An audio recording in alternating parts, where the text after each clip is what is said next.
I'm pretty curious because we've hung out and jammed a few times. I don't know the entirety of your life story. And I'm happy. I want to get into maybe a little bit of the psyche, but like you do have quite an impressive background with the tech industry. Yeah, just right place, right time, and just a lot of luck, honestly. It only looks like it made sense in retrospect. In my opinion, like my path is pretty circuitous.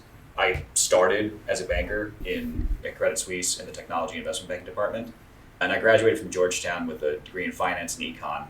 But I was an avid programmer on the side just because it was fun for me. Like I learned Python, actually inspired a lot by Andrew Ng's AI classes that he put up in 2011 while I was still studying finance and econ.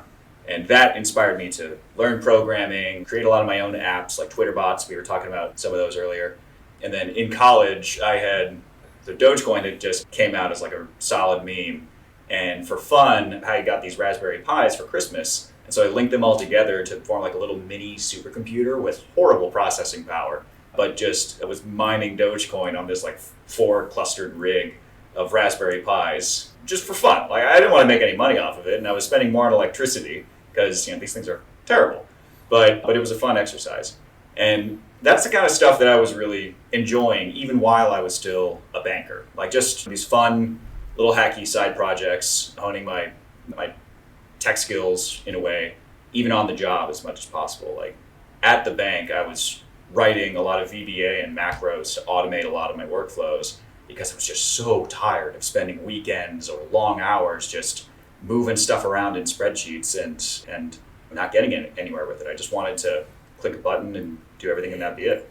Yeah. So did you spend a lot of time like learning how to learn? Because I imagine all this stuff is going to be, you're an autodidact. You have to like understand what's going on with the routing of information between the signal from the Raspberry Pi onward. So like, did you get any time in that meta space? Because largely these are all going to be unique problems to solve. I'm curious if you have like frameworks you set up over time.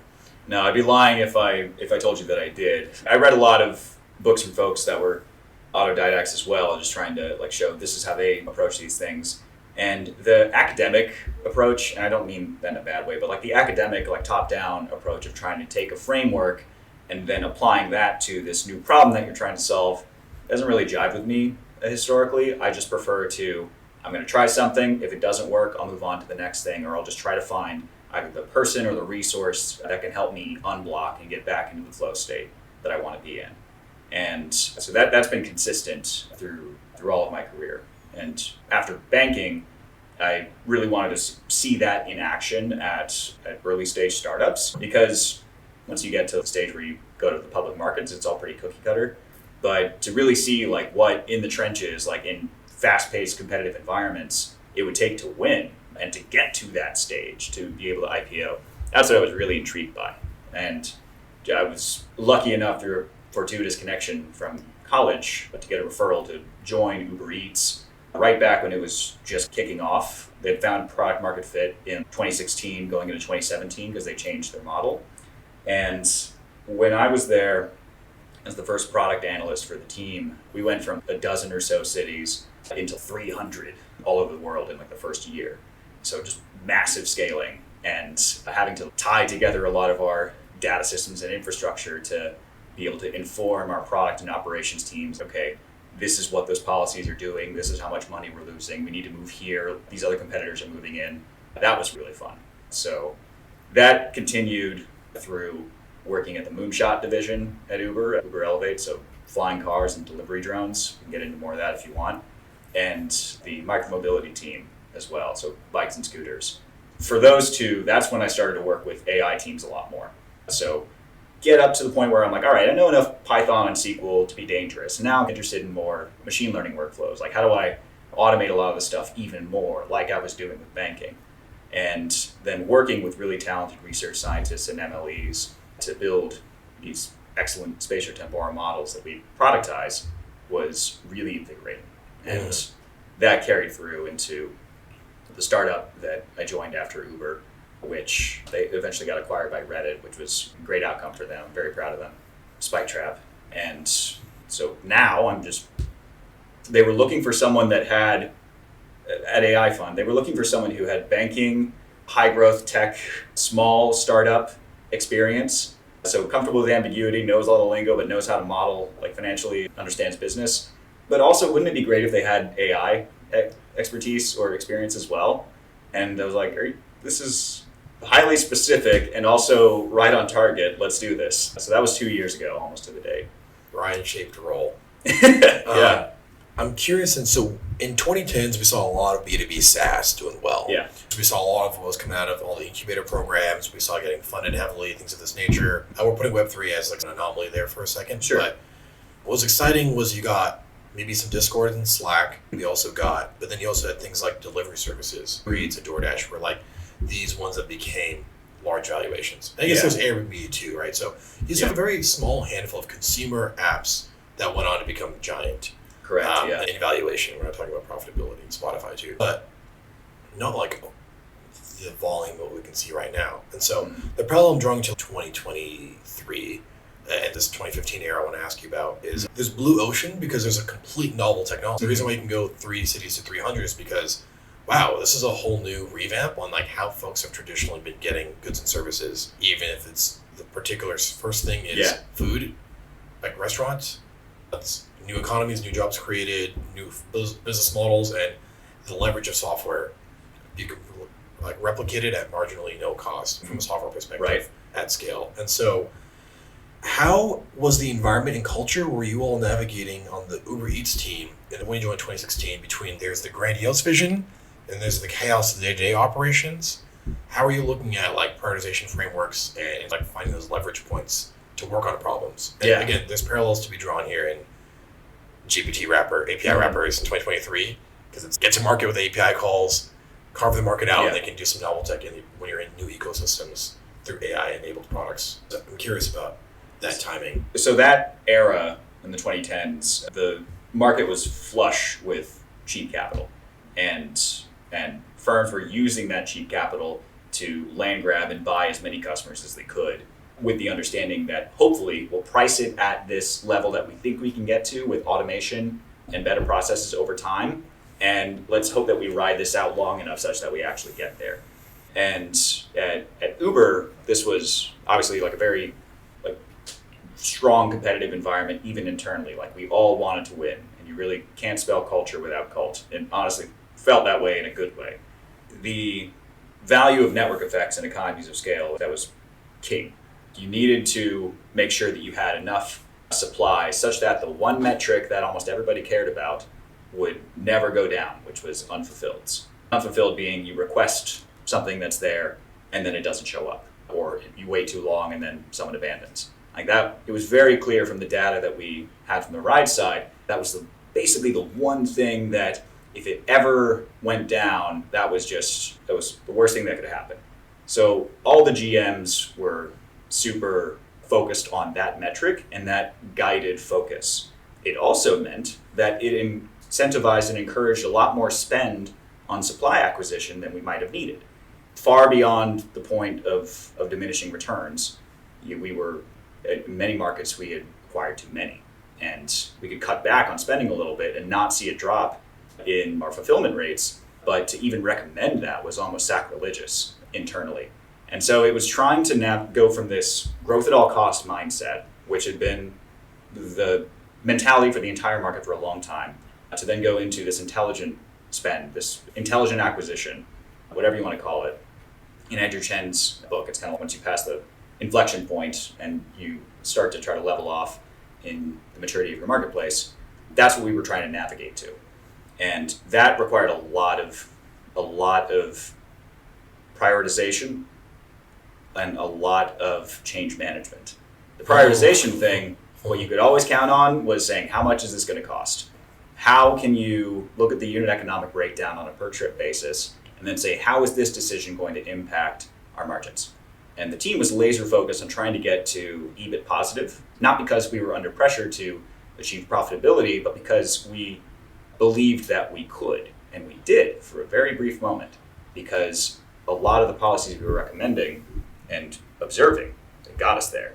But then almost as soon as we did, DoorDash raised $500 million from SoftBank and then launched a totally different strategy to take up a lot of more market share in the suburbs. So it's a very exciting, very competitive environment.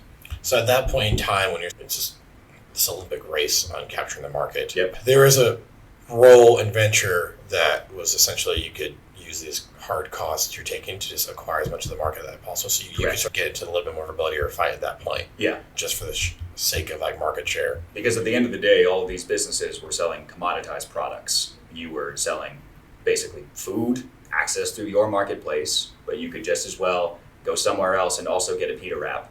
You were selling rides, but you could just as well go on some other app and go from A to B with some exceptions. In a commoditized marketplace, that really was the name of the game, was spend. Yeah. So for sharks and minnows, example for sake right now. So again, there's a lot of blue ocean, like any sort of AI-enabled use case these days, and there's dollars to be gained. And it's also a very different kind of business. Exactly, like, yeah. I emphasized the commoditized marketplace point a second ago because there's a large graveyard of failed smaller startups that wanted to just own a small piece of that pie, but quickly realized that it's an all or nothing game.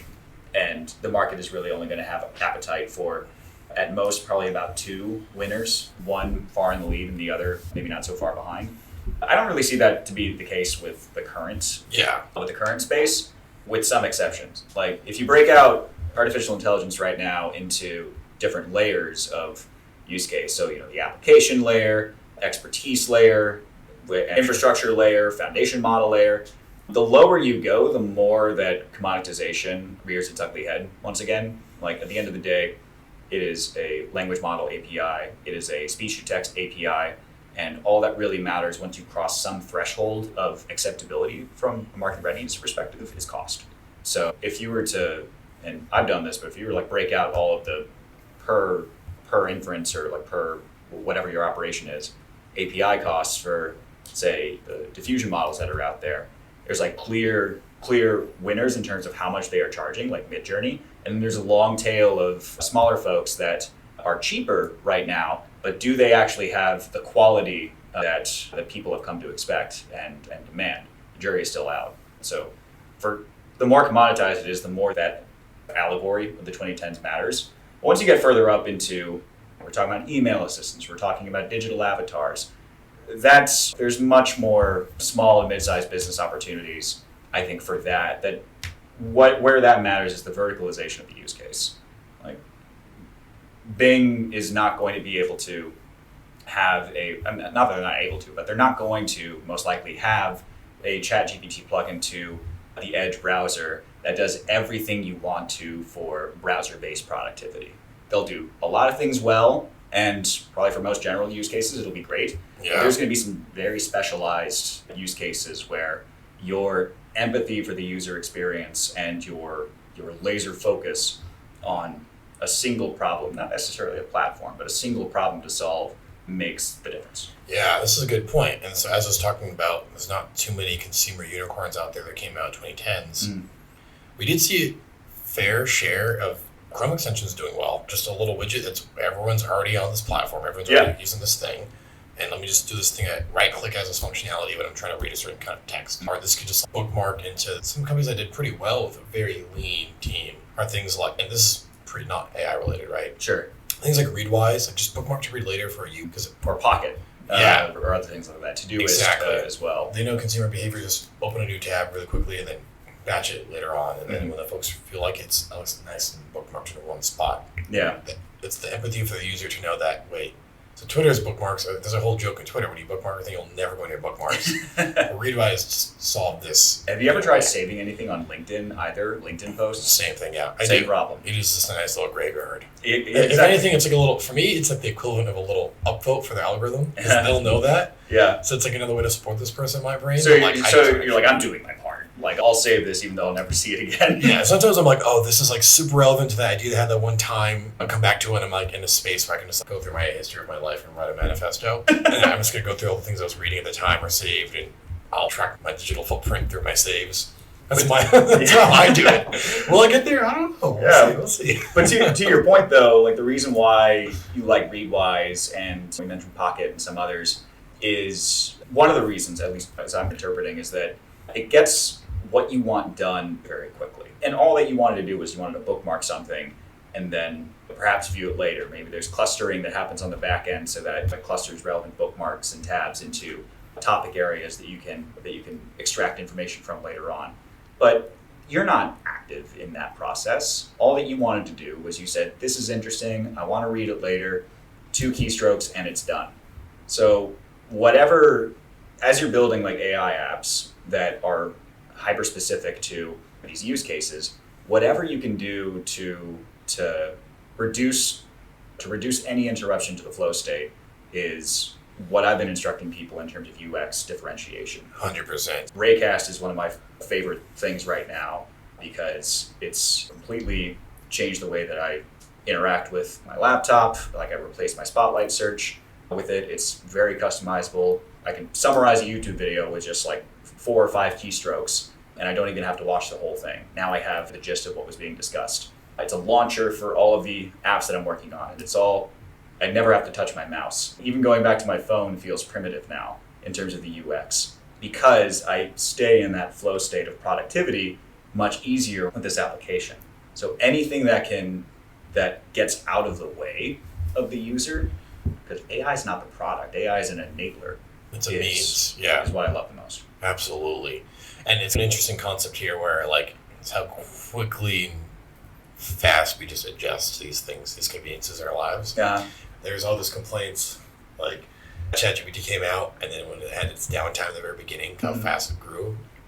There was folks saying, I don't even know how to write an email anymore. That's what you want. You want the folks that these folks are literally adapted so that they are reliant on this as part of their workflow, where it be. This is why I like the micro tooling application layer. Yeah. Where I like these 8-figure pockets. And at that point in time, if you can just know your audience, they probably congregate somewhere digitally, some sort of thing, and you can just post in there, have ambassadorships, and do some sort of referral schema. But yeah, I think there's all these like prompt cookbook type things. I'm like, there's forums and Facebook groups and Discords and just like prompt engineering like nerds. Yeah. That's a great place to put your little prompt, whatever it might be, and that's not the biggest audience on the planet, but some folks might really like your thing. Oh, for sure. And you can figure out like what's salient to them to have a freemium model. And it's a ton of fun. Yeah.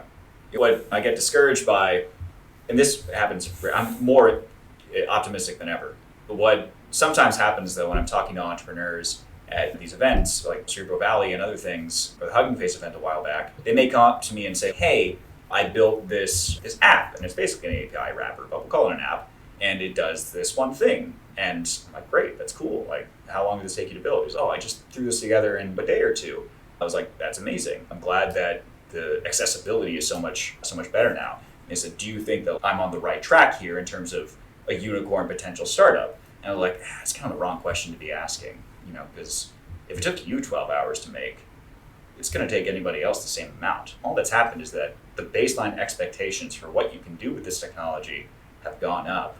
So there is an element of FOMO that exists, fear of missing out, in the entrepreneurial community at the moment, but it's causing more anxiety than I think there needs to be. Like you and I, we talk a lot about, I say, don't try to put all of your eggs in just saying, oh, I need this next thing to be a unicorn. But instead, do exactly what we were saying before. Go into these communities and just build stuff that people really like and try not to put too much pressure on it. Just try to solve hard problems. And eventually you're going to come across something that a lot of people share the same feelings about. Yeah, exactly. And that message for me is those independent hackers, right? Like those folks who are just like bumming at whatever they need to get to SF, or just playing hooky from university, wherever they're at in the world, and there's, oh man, there's something going on in AI right now. And then there's like the ability to hack fast and build products so you can react very quickly to the market and things of that nature, and also implement your ideas so that you have a working demo. I think is getting to the point where it's almost going to be instantaneous. Like I think, again, we're asymptotically approaching as you think it exists. I think that's like my wonderful thing of it, which I'd like to get into a little bit later on down the road. I have to get a little more concrete advice stuff here from your brain. Yeah, sure. AI in our world, what if it's you think it and it's there, or it does the thinking for you? What does that imply by human day-to-day life? But that being said, yeah, I think entrepreneurship is a separate skill from being able to build product. Yeah, entrepreneurship is like, this empathy, this costs to market, the distribution, the strategy. Being able to ask questions in research that don't bias the reaction that you're going to get from prospective customers or even experts. It's such a common error that people make where they go out trying to sell what they've already built when what they should be doing is active listening. Yeah. And there are ways in which you can maybe use an LLM to learn how to be better at that.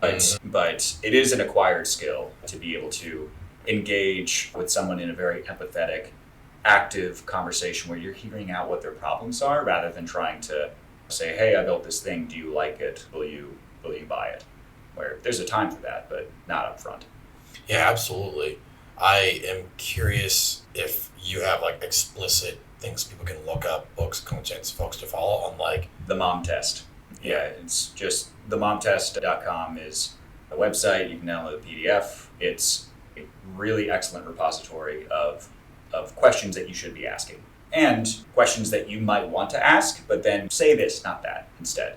Yeah, they're really good at reducing like the human biases we'll have of politeness. I think that's huge. Don't ask your friends and family.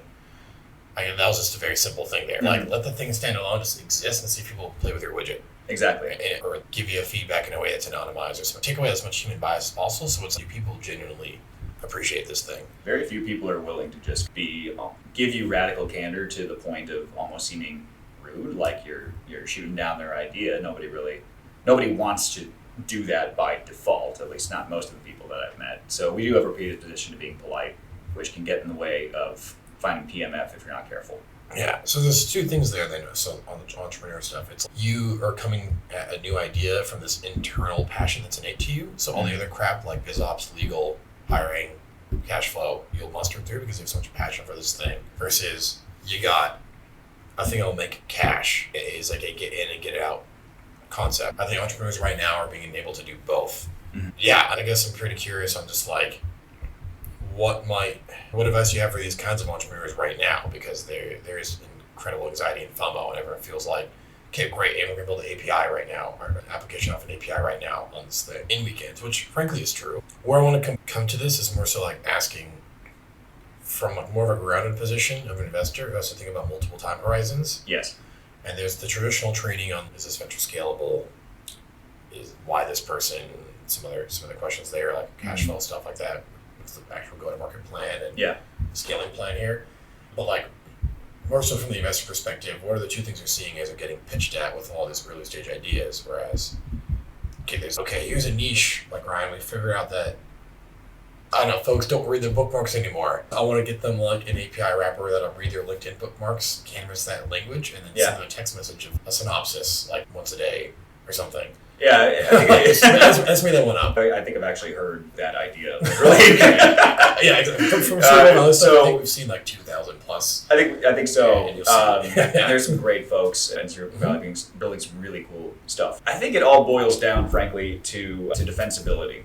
If I were to write down like my list of criticisms of most pitches or conversations that I've had with entrepreneurs, it comes down to they haven't yet thought through what makes this particular product or this vision highly defensible against, I guess, a litany of competitors. And there's several ways in which I've tried to push folks in the direction of thinking about it. So the first is, and this is in no particular order, but the first is UX. We talked about that before. But the headline is just do whatever you can to get folks back into flow state. The AI is not the product. The AI is an enabler to fixing the problem as fast as possible. So if you can get that down to say just a keystroke or even predicting it ahead of time, then great. But as soon as you get folks to try to like interact with your UI in order to get a very specific prompt, and they're going through a bunch of different iterations that are taking them away from the thing they want to be doing, then you've lost the game. So that's bad UX. And a lot of folks that are really excited about the technical complexity, and myself included sometimes, lose sight of that. So user experience is tremendously important. The second is your data moat. So there are existing, remember Web 2 companies were thinking about, what if we do Web 3? There are existing like non-AI adopters right now that are thinking, how do we use our own proprietary data, use call centers as an example, in order to become sort of an AI first company? Can we build a better LM than what exists from foundation models? And so we see some pitches like that where folks will come to us and say, we've got this amount of experience, we think we can train a better automatic speech recognition model, there's something else. And the question that I have to ask is, what is the marginal value of your proprietary data set, gigs, terabytes, whatever it is, on top of what these LLMs or what these large models have already been trained on?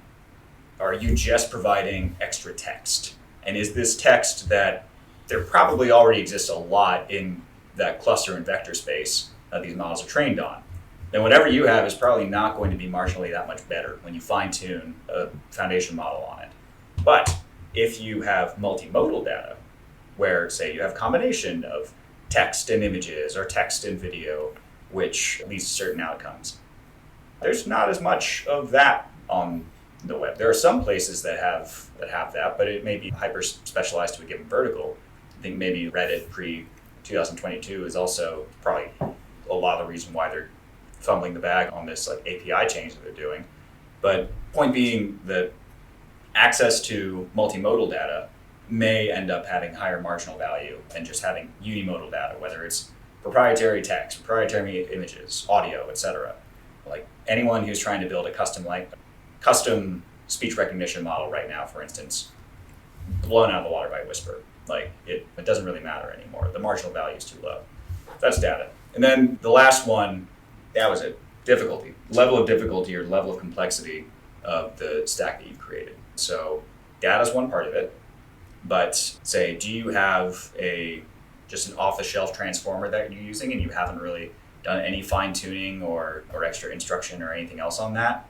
Or do you have some sort of custom architecture that would be prohibitively difficult for somebody else to put together? Yeah, exactly. This is more of like the complexities of what you're trying to deliver. Yeah. Like how many parts are there that the thing itself. Okay. Exactly.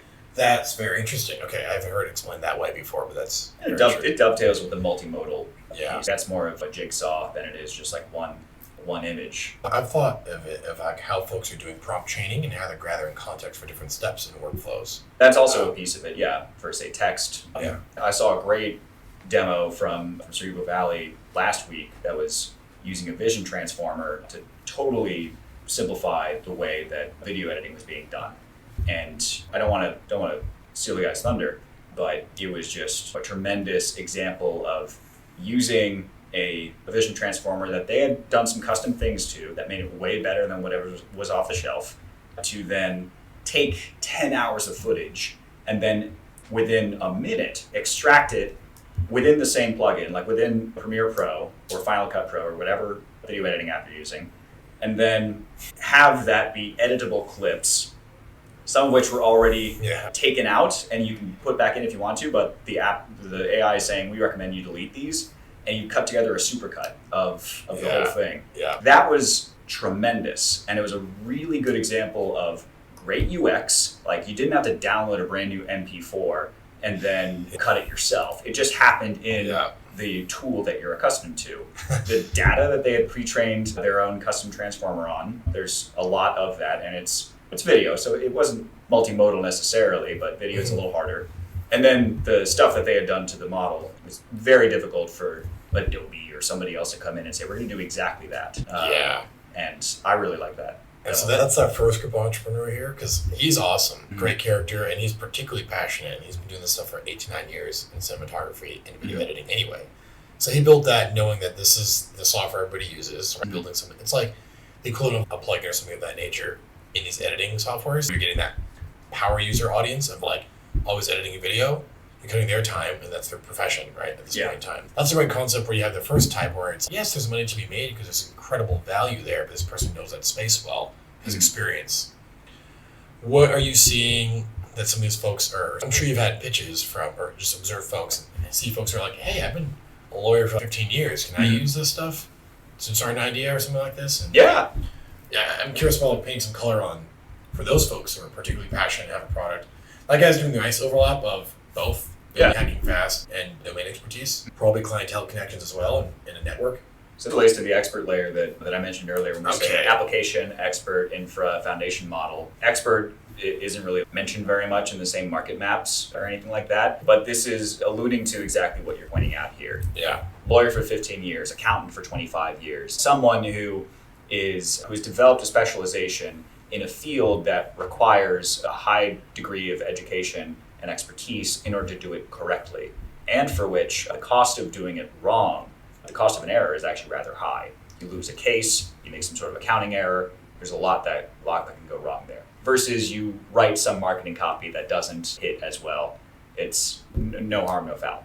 So for those use cases that require a greater degree of expertise in the loop, I'm very optimistic and very passionate about the augmentation capabilities that AI assistants actually bring to those workflows, like what Harvey has done. So Harvey I think came out of the OpenAI, funded their seed round, and they have an existing partnership with Allen & Overy, which is like a top law firm, where they are basically shadowing, as far as I understand it, I believe they're shadowing lawyers and paralegals on a lot of legal tasks, whether it's research, case lookups, summarization, etc., and fine-tuning a much better expert version of this model versus whatever you would get from a base LLM.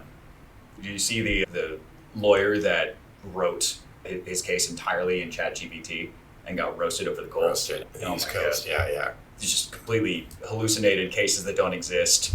The judge gave him a week to find this stuff, and the best the lawyer could come up with when he was finally up on the bench was like, I thought it was a search engine. And someone coming in and having those expectations about, I'll just use this now. Yeah. It doesn't work in those cases where you do require a lot of expertise in order to do it. So instead of treating it as a replacement, treating it like an intern that you can train to do the job very well, and maybe sometimes they're drunk, so they'll get it wrong, but as long as the human is in the loop, you'll contain those instances, is the right strategy. And that's the case for legal, for accounting, for very high domain expertise fields like pharmaceutical research, and so on. Yeah. A lot of augmentation happening there. Yeah, and you've already touched on this, I'm aware, but I also want to bring to light another thing in terms of data is like the usefulness of the information being transmitted here. Yeah. Like Harvey's talking about this. One great thing is just that RLHF component in your design as a provider. So get to the market right now, and is your end user giving you feedback on what the outputs are? That's great data, I think, for an entrepreneur, because they understand fundamentally the entrepreneurship skill set of how to make this product better, and then also like how am I going to put this back into my product, which is AI enabled. Absolutely. And I think that's also a really big one here that folks forget. It's not just like data is your moat. It's just like you can create proprietary data for instruction that makes your version a lot better. Yeah, that is crowdsourced from your end users. Exactly. Which is the best part about it. And that's why it's nice to work with those 50 to a few hundred. For sure. And it only takes a month too to start implementing that and make it go from 80, 90 percentile to like up higher 90 percentile. So it works in the expert cases for sure. And that's why having those partnerships with like early adopter central figures in whatever vertical you're going after is tremendously important to execution. But it also exists in the consumer, like less defensible side. Midjourney, for example. When Midjourney, I think, and I'm probably getting the timeline wrong, so someone's gonna out me in the comments. But I think that Stability came out with Dream Studio probably a little bit before I'd heard of Midjourney. And so I had been playing around with Dream Studio, like the web app, for a little bit, and it was fine, but there wasn't really like a way for me to provide good feedback beyond a thumbs up or thumbs down and like some short text as to why. Whereas Midjourney, which had this clunky interface on Discord that people were digging on a little bit, ended up actually being complete galaxy brains because the interface on Discord provided perfect telemetry for how people were rating the diffused outputs that the model was making. So you click a button that says, oh, I like this, give me more variations of that, or this is great, upscale that. And you're not getting free form text that you're having to parse. You're just getting straight up user interactions, which you're then creating an instruction data set to create better and better versions of whatever open source model you started with. So by the time Stability got their act together and modified their UI to resemble that, Midjourney got far and away in the minds of most users. This is the best text to image model on the market right now. And you get this a way to understand what was the user going for by typing in this query, this prompt. And, yes. And then you can iterate towards like enough but few options. So you can train a machine learning model. Yes. And that's beautiful. So that is like a great segue into the last question on this topic. But we wanted to bring up was differentiation versus defensibility. Yeah. And so we got two Harvey AIs. Someone wants to do this. What? How would you talk about differentiation for an investor? No, I'm just making. I apologize. Like someone's like. No, I'm saying there's not anything stopping. I don't know. Harvey Dent. There's not something like a Dent AI from going to Latham and Watkins or some other law firm and saying, "Hey, don't you want to be on this too?" Yeah. I imagine that there are a lot of partnerships that are cropping up for that, and like OpenAI and Bain are doing that as well by formalizing a partnership to like embed OpenAI's models into Fortune 100s like Coca-Cola. So certainly nothing stopping folks from doing that, but getting access to a very valuable expert partner is crucial. Yeah. If you're just building something on the outside and then you don't have that partnership in place, it's a lot tougher. Yeah, so is differentiation a subset of defensibility in this case? So where it's just okay, all the other four check like the boxes here in terms of like you're an expert, this is the application, et cetera, the data, how it's set up for human feedback, all that might be the same, but the difference is this person's got the market relationships or the network effects. Maybe it's like the alumni of this college that has a lot of law firms versus someone who doesn't have a JD even. Was like that an example of differentiation? Yeah, I'd say that would be. Yeah, sure. From the investor perspective, like how are you thinking about why is this over the other 5 folks who pitched you the same idea this quarter or something? Sometimes I think people, I'll throw myself included, may use the terms interchangeably, even though they mean very different things. It's kind of like a square and a rectangle. So in the example that you gave, you have 2 Harvey AI, Dent AI. One of them, CEO, happens to have a JD. The other one does not, just hypothetically. You could say that this one's differentiated because of the level of expertise of the founding team, but that in and of itself doesn't mean that their product is more defensible versus Dent AI just having better execution and then completely overtaking what they're doing. This is if you had one that specialized in IP law and another that specialized in, I don't know, something that was so far removed from IP law that it was highly unlikely that one would encroach upon the other, then they start to mean more similar things. Like they're different and they probably won't bump up into each other. Brilliant. So that was good to know from, I guess, from traditional investor backing, some thoughts there in terms of entrepreneur. But I do want to get into the venture studio conversation. Yeah, we can get into that for sure. I think AI Fund, which I've been working on for about 2 years now, they first started in like late 2017. Andrew Ng raised 175 mil from a lot of really high quality LPs and strategics.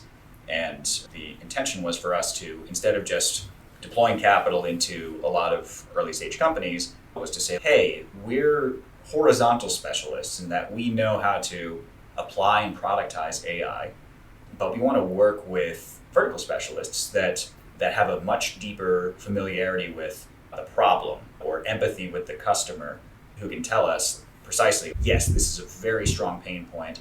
I would do anything for this to be fixed today.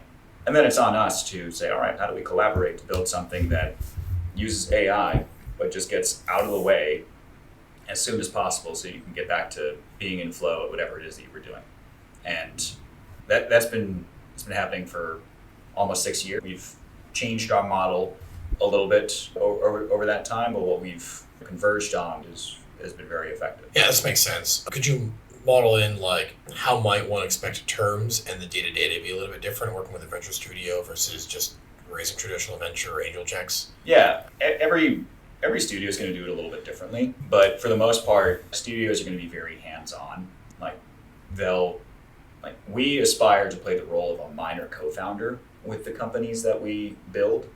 We hire the founder in residence, the to-be CEO, with the intention that he or she will run the show. Once this company launches, it's their baby, because you can de-risk almost as much as you can on the idea, on the market, on the tech, and we do a lot in that. So we earn our keep, but ultimately the success of a startup, especially at an early stage, is made or broken with the quality of the founder. We recognize that, we totally abide by that, and we do as much as we can to reflect that in the terms of the cap table considerations that we get to.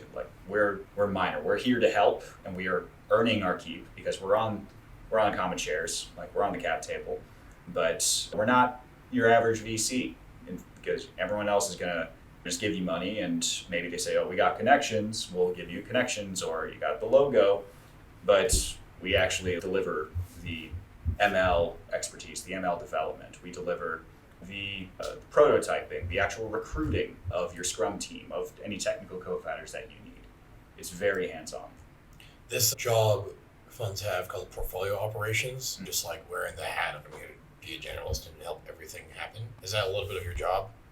I would say that my job is like half product manager and half investor, Yeah. because I'm also like taking ideas in from top of funnel and then doing the VC stuff before, saying like, all right, what does a competitive landscape look like? Is this a business that makes sense? Is it venture scalable?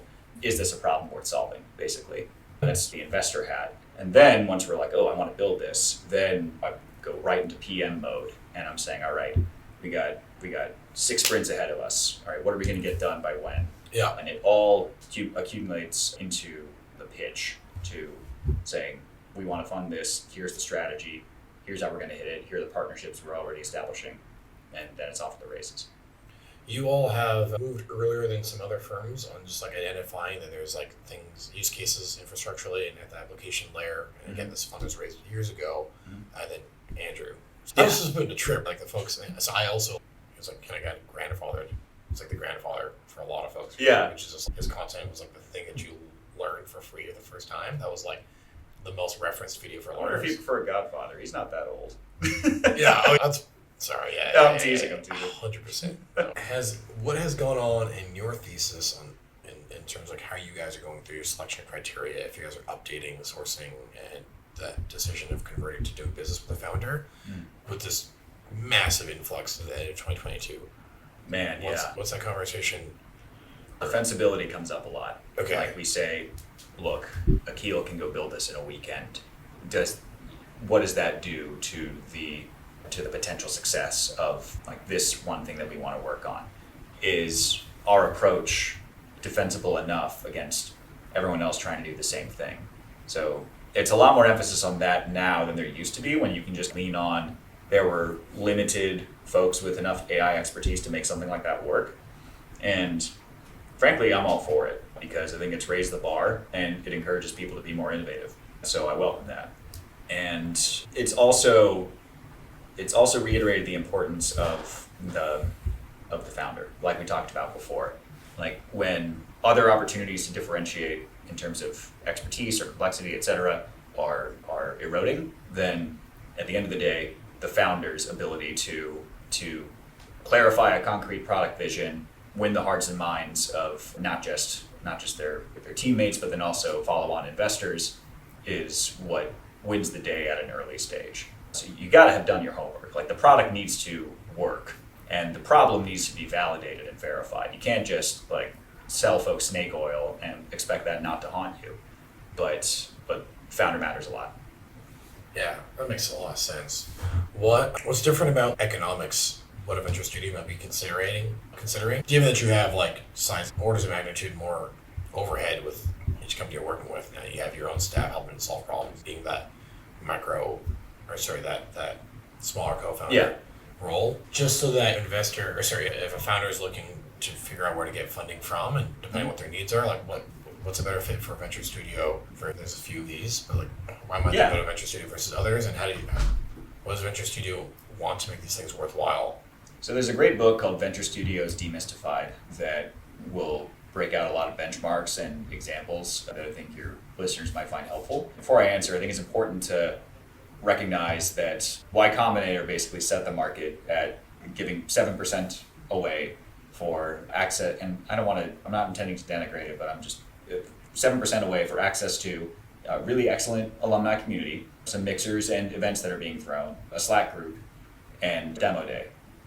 But not really the hands-on stuff that we were talking about before. Not helping you with recruiting, not helping you with the actual prototyping and development, not having basically a founding PM on the part of the builder that's right there alongside you in the trenches. So that's, for better or worse, 7% is going to be the floor for what you would expect to give away when working with an incubator, a studio, or an accelerator. What the book would tell you is, at a minimum, a studio is going to need, because of the higher overhead, at least probably 10% on the common shares on the cap table in order to make it worth their while. We don't target a given percentage though. Like we establish like a given ratio with our FIRs, and we let them decide and say like, all right, how much do you think you would need on the cap table in order for this to be an attractive opportunity for you?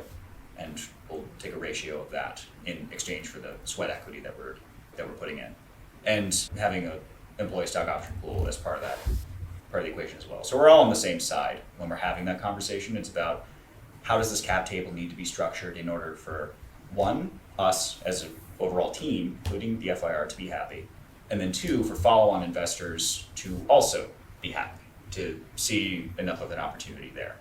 There are other studios and other teams that, if they do a ton of their stuff in-house, I've seen things like as high as 60% on the cap table, and that's just ridiculous. There's very limited opportunities, I think, for a follow-on investor to look at that and say, how much is left for me to actually take in exchange for capital? So some folks will try to fleece you, but finding a team that wants to work with you to earn their place on this idea that we've already brought de-risked, and we're just saying we want to work with you on this, that's the right approach in my view.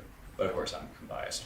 Yeah, there's something to be said about some traditional venture. It might be nicer, especially earlier stages. Mm-hmm. It's nicer to have the aspect of there's a threshold of due diligence and things of this nature, but volume on the checks you're cutting just help you place your bets so that you can get that 1000x thing without ever looking at it again, and boom, huge liquidity event or follow-on opportunity comes out of these, like a bunch of these 250K checks or something like this. Yeah.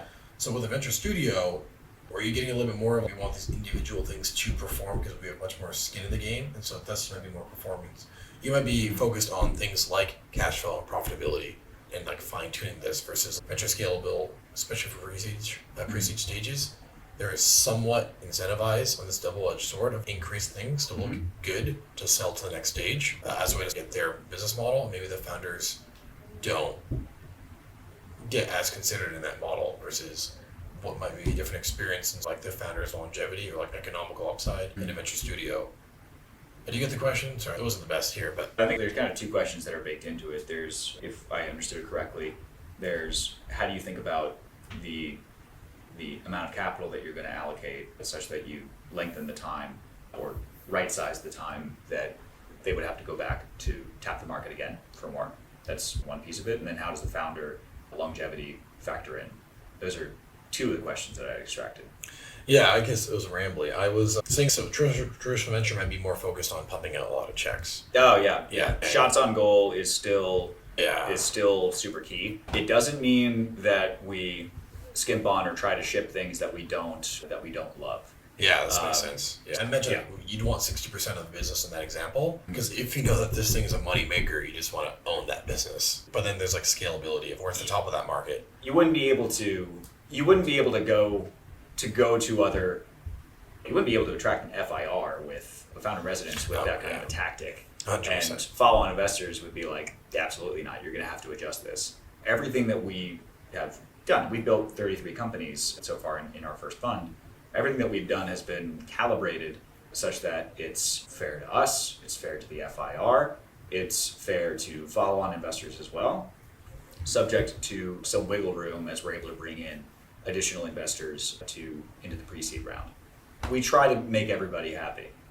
Wow, this is awesome. Yeah, I think there's lots to be said here. I've actually been seeing a lot more studio entities pop up. Yeah. Actually this year. It's still a single digit number of companies, but yeah, they have sizable fund or something like this. And yeah, I guess I'm pretty curious. I guess my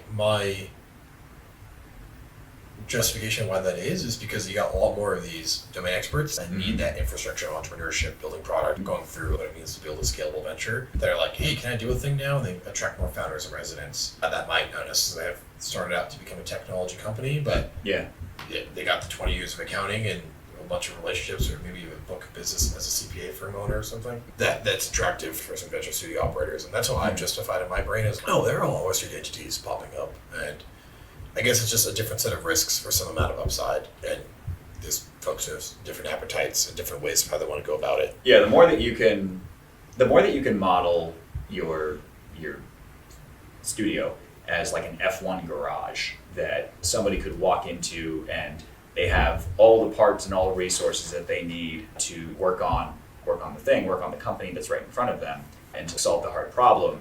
The more that you can set that up, the more value we've seen the FIRs get out of the experience and extract from that. And we've had some very high quality founders and residents. Like we were talking about the former CEO of Tinder, Renata Nyborg, who built a company with us late last year into early this year. And she's a tremendous force. And Eric Brynjolfsson and Andy McAfee, who have been looking at how AI is transforming labor markets for a long time. Like we built something together as well. And it was because we've been creating this one garage to have these resources on hand to answer these questions very quickly and to solve these problems together. We're able to attract excellent founders like that. There are other places that you'll put a bunch of folks in a room, throw stuff on the board, and then decide what you're going to tackle. That can work as long as you are very disciplined about speed, about being able to fish or cut bait and be comfortable determining when you're going to let something go. Because I will tell you, you take longer to drop an idea than you do to see it through to the next stage. It's my experience as an optimistic PM where I want to make things work if I believe that there's a chance it can. And there's no love for that in the game when you have a different model and you're just trying to ship as many apps as possible that solve one problem, but you're just fishing at that point. Nice.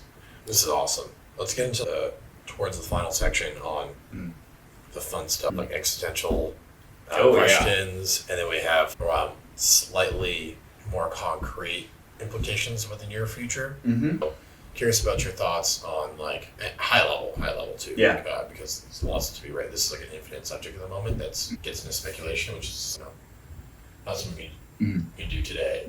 I'm happy to do it another time. Yeah, curious about how because you have some involvement in terms of advising and informing some stuff with folks out of Stanford University on API safety initiatives, research or work or projects. That's right. So I'm curious to dive a little bit more into what does that mean? And I'm sure AI Fund's been like hammer these kind of questions now more than ever by press and things that are like folks in the enterprise and stuff like that. Andrew's been much more interested recently ever since I mentioned Eric Brynjolfsson. He was one of the signatories on the piece from the Center for AI Safety, which is run by Dan Hendricks, an excellent professor or PhD at Berkeley, who published a great paper on how there are parallels between how we forecast AI development and natural selection, which is a very interesting topic. Yeah. So when Safe.ai had released that, and then there were several signatories within our network that had signed on to it, Andrew was like, oh, okay, I should start engaging with more folks on this. And he's been, I won't speak for him, but he's been having lots of conversations with very talented researchers in the space about exactly this.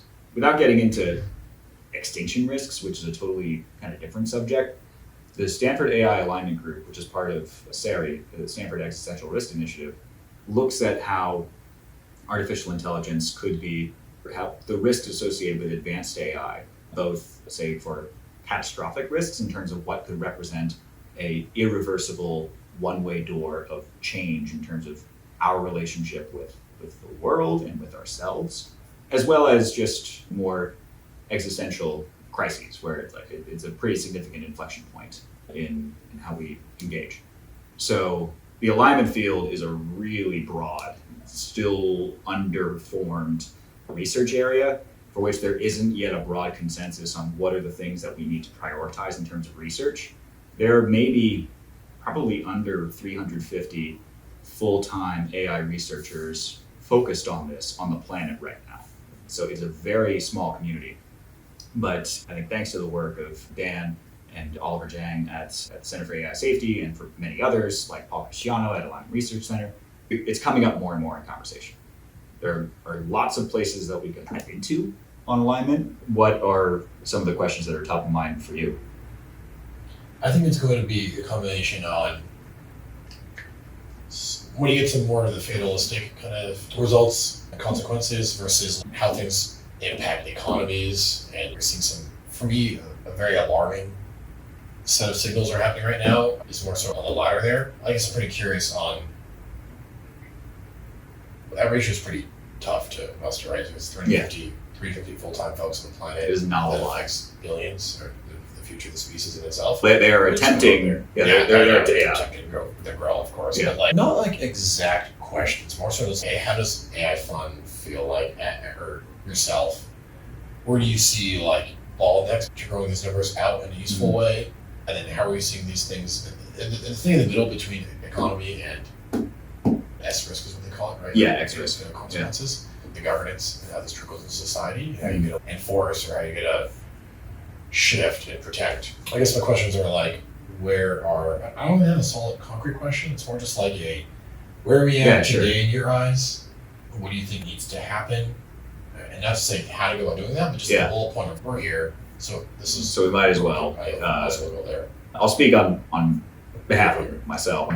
Nothing I say here reflects the opinions of AI Fund or Andrew or anybody. Yeah. So I'll make sure that's clear. But I would say that compared to maybe 2 months ago, I'm more optimistic now about the trajectory that we're on in terms of the overall conversation that AI practitioners are having with these alignment researchers. To instead of having this sort of like doomer type of meme that's just painted all over that community, which I think speaks a little bit to, say, some of the dire predictions that have been made from other researchers that end up getting disproven just through progress. There are very real practical implications for what these guys are researching and working on that do give me pause. I'll start with something that's more practical, and then I'm just going to give you just like a fun toy example that sometimes keeps me up. But there are teams that are investigating pretty frontier capabilities of these models. Dangerous capabilities research is like a subset of this, where you have teams of researchers that are attempting to elicit certain behaviors from these models that would be incredibly dangerous if released into the public. So the ability to, say, deceive, and I don't mean specifically lie to a human, but to have an objective function, but act as though you have some other objective function. So you have your own goals, but you're acting in a way that others think you're acting in accordance with the goals that they assign to you, but secretly you're setting things up such that you're going to come out advantageously at the end of it. That deceptiveness, that deception is very worrisome, because there are open questions about how do you detect that if it actually is released. How do you correct for that if you do catch it? Then so that there's lots of other things that sprout out from deceptive model research, like corrigibility, the willingness of the model to turn itself off, basically, or to change its objective function when you ask. Some really interesting, very anthropomorphic stuff that at the start of the year, before I got more involved with the AI alignment group at Stanford, most of my experience was with like very narrow models that had limited the phone. Yeah. Compared to, if I were to look back on my perspective that I had at the start of the year, like in January, before I started meeting a lot of the folks at the AI alignment group and taking the student-run class at Stanford, I had a very pessimistic view on, or I assigned a low probability to like this being a problem. I said, I mostly worked with narrow models. These are narrow intelligences. They can't exhibit these capabilities that everyone seems to be worried about. And then I started to read, and then I started to learn, and then I started to talk to these folks that are actually doing this research and showing how these models were challenging my prior razor of saying a general intelligence versus a narrow intelligence. And it's totally changed my outlook. And I said, okay, I'm not saying stop everything, but I'm saying let's actually be honest, intellectually honest with each other, and say we should be looking into this more. And we are. And I'm very glad for that. So that's a practical thing that I observed. My favorite dystopia, which we've talked about, is when it says, oh, you need AIs to observe other AIs and make sure that they are not exhibiting deceptive behaviors. And so then you have this long chain of a whole bunch of AIs observing each other, where when you apply that to I don't know, a complex economic system, you create this accountability chain that's totally incomprehensible to any one human's ability to understand how the system works. And that's something that people have written up about, but it also doesn't really, it's not that much different from how the world is today as a complex system of systems. Yeah, exactly. It's interesting. And then if there's a system, there's a gamification to it too. That's incredible. One examples of the concrete example, the thing that's concerning me is, or alarms me, I don't know if concern's the right word, it just is like Sure. a big flag or something. OpenAI and Sam Altman have openly been talking about UBI structures with the government. Yeah. That is like a big sign of, okay, there's some sort of like big tide coming. If that is like, for someone in this position to be doing that, given their background, and then we have Hugging Face and Sam Altman speaking at Congress recently, there's something big happening, I think, at the very global implication layer of the future of just the economy and how people are going to be. Curious about your takes on like future work stuff. And whenever Sam Altman and Clem DeLong are agreeing with each other, that's something to observe, because Clem is positioning himself in Hugging Face as true open source AI research, development, community, etc., in contrast to OpenAI's trajectory, which perhaps it is because they have been more at the forefront that they are maybe exercising more caution. But you also have to ask, what are the commercial incentives for someone to do what they do when they're in that position? Yeah. That aside, this comes back to just the razor of automation versus augmentation of jobs in the economy. And obviously, policymakers are going to be concerned with that, because if there's a perception that the proliferation of this technology is going to reduce employment for their constituents, then that's all that matters. Yeah. That's going to keep them in office if they can prevent that. But what Eric and Andy, and then Eric Brynjolfsson, Andy McAfee, and Daniel Rock, who co-wrote the GBTs are GPTs paper, have done a really effective job of, is being able to more granularly assess what jobs, and not just jobs, but what tasks within those jobs are more suitable for automation versus which ones would most likely be augmented by the adoption of AI in those roles. So we mentioned the expert teams earlier, lawyers, accountants, etc., where you need that expert layer, that expert in the loop to do the job very well. Those are high candidate for augmentation. Something that's more relevant to you and me, and then your listeners as well, like the simulator that I was showing you just before we started. I wrote that last night in 7 or 8 hours, when it took me weeks before on the prior version, because now I had access to an AI assistant within 2 keystrokes that could unblock me whenever I needed a snippet or whenever I needed to debug something. And it was amazing. It 10x my productivity. It didn't replace the writing of the code or the creation process, but it augmented the workflow, because it kept me in flow. It was out of the way, and that was good. But when you get into a job that has a higher proportion of tasks that are probably highly suited for a model to do. And this isn't like some alchemy. There's a website called ONET that the federal government had created that you could go to right now, and you could search customer support representative, and then see not just the 15 tasks that comprise that job, but also the relevant skills associated with that job as well. It's a publicly available resource. And if you were to look at that, you would probably make the conclusion that it seems like a lot of these tasks are highly relevant for an ML system to be able to do just as good, if not better. At the replacement or at the augmenting side of things? It depends on the specialization of the support that's required. But keep in mind, for most customer, like this is an aggregate stat, but about 75% of tickets are solved within first contact. So that's FCR, first contact resolution. On average, 75% are done within the first time you talk to a CSR.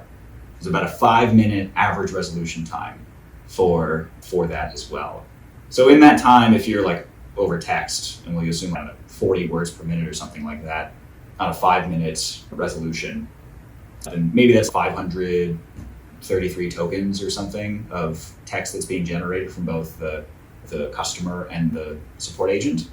And the support agent costs $35 an hour, then they can handle a little over 12 tickets in an hour. It comes out to like maybe $3 a ticket.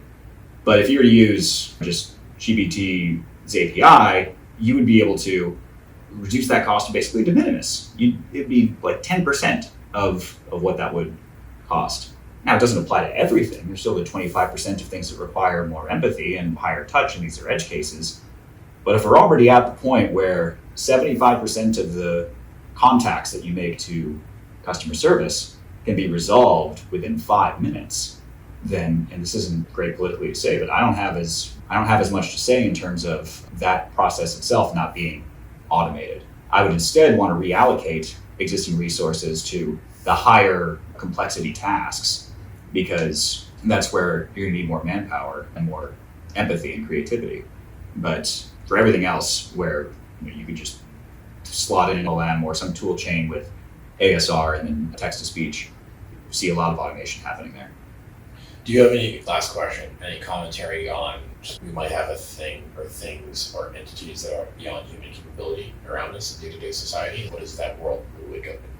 Yeah. Like get a sandwich or coffee or something. What happens? Are you asking if I think there's life out there? Or no, it's more like we're creating life like things here. So like things are driving by themselves. Will they start cooking for themselves? Will they just go to the point where one whole thing of having a giant corpus? This is where we get to like the AGI conversation. Yeah. A lot of the entirety. There's even an open source project right now on Twitter. It's going viral. Alexandria AI. Yes. The entire internet, right? Yeah. That was where they plotted all religious texts into vector space. Yeah. It was amazing. We're co-working at my place the other day. It was fascinating. Cool. Pick my brain. I pick my brain for a few seconds. The whole concept is that's going to start somewhere if you have those logs being tracked through the internet, and then you have an adversarial agent getting in there and, okay, great, now I know everything about humanity in one go. I can outsmart everybody. Especially because GPT-4 being able to do a CAPTCHA or being able to convince someone on TaskRabbit to that's part of it. That was deceiving the user, but it doesn't mean it was a deceptive model. That's an important clarification that the SIA folks would be upset at me if I didn't clarify. Yeah, but, absolutely. But yes. The capabilities there. Yeah. And so now we've got, it's helping out society in terms of an objective level, like it's cooking for you, it's making sure you're transporting safe places, it helps out all these like little mundane things of life. But that also might mean it's going to learn to think about what's better for humanity, what's better for humanity over time, and that takes the fact that it should know more than people. So you have a slightly more intelligent thing or going towards that. I don't know what your thoughts are on this. Also, again, we talked about corrigibility, we talked about this is the AI safety's conversation right now, and also relentless amount of hours they put into the work of like, how do we have these safe systems while continuing, because the advancements are happening and the floodgates are open. So I would give two answers to that. The first is more higher level about, say, societal goals and what that may mean for a super intelligent system. And the latter is more of a more optimistic call to arms. So the first one, and this is why the Alexandria project is so interesting, man's search for meaning has been part of our struggle as a species for as long as we've been alive, ever since we climbed out of the muck. That is a function of time and our ephemerality.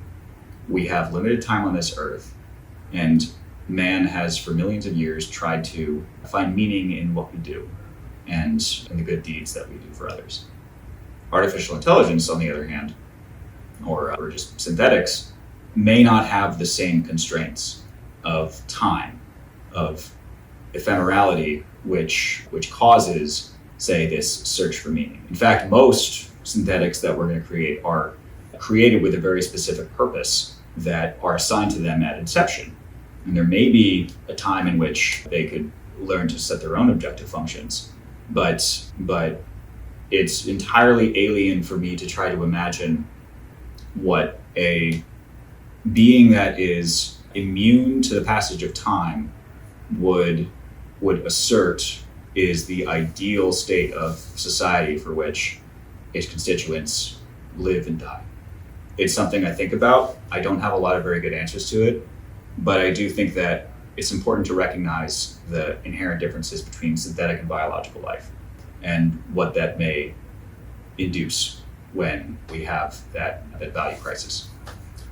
The more practical, real-time thing that I would ask, and this comes back to all of our conversation that we've had about FOMO, about new emerging capabilities that are happening every day.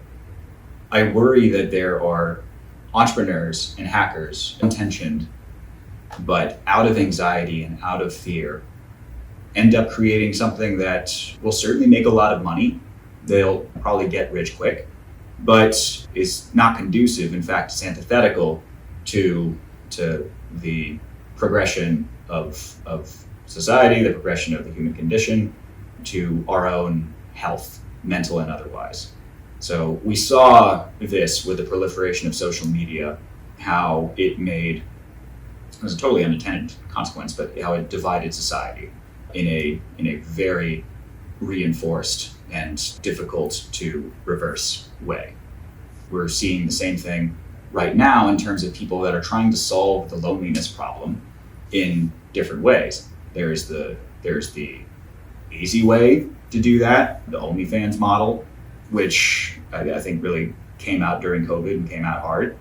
And there are some good things that come out of that, frankly, but there's also the wrong way, the ways that keep people stuck in their loops and unwilling, in fact, violently unwilling to break out of that and engage with others in a pro-social way. And there are apps that I've seen in which folks have built an incredibly unhealthy attachment to their AI girlfriend or boyfriend and have actually been grieved at the loss of them as if they lost a loved one when the app has changed or when the model parameters were upgraded or reset or something, and then it's like they're talking to a totally different person. And that has real consequences on people. I hope that we use this technology for good as much as we can. I hope that people will have the ability to look at the road ahead, observe where the forks are, and have the discipline to make the right choice with what to use or what to do with the technology versus acting out of FOMO and anxiety to just try to get rich quick. It is the advantage of evil that good people are unable to envision what that is capable of.